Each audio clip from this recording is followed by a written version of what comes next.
আমি কোরআনের একটি সূরা ছাড়া আর কোনো সূরা মুখস্থ পারি না।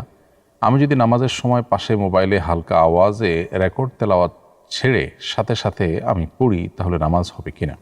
দর্শক, আপনার প্রশ্ন উত্তরে বলতে চাই, হানাফি ফকিহগণের মতে নামাজি ব্যক্তি, সালাতরত ব্যক্তি তার বাইরের কারোর কাছ থেকে কোনো প্রকার সহযোগিতা নিয়ে তেলাওয়াত করা বা বাইরের কারোরটা শুনে শুনে তেলাওয়াত করা, এটা নিষিদ্ধ। এটা সালাতের জন্য অনুপযোগী, সালাতের সঙ্গে এটা যায় না।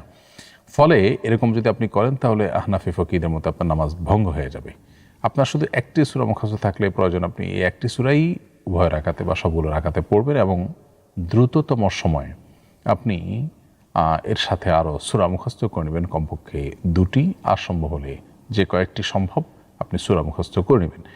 একদিন চেষ্টা করলে একদিনের মধ্যেই একটা ছোট সূরা মুখস্থ করে ফেলা একেবারে অনায়াসে যে কোনো ব্যক্তির জন্য সহজ। বিধায় আপনি রেকর্ড তেলাওয়াত চালু করে রেখে তার সাথে তাল মিলিয়ে পড়ার যে কসরত, সেটা না করে বরং আমার মনে হয় আপনি একদিনের মধ্যে চাইলে সূরা মুখস্থ করে ফেলতে পারেন এবং সেটাই আপনার করা উচিত।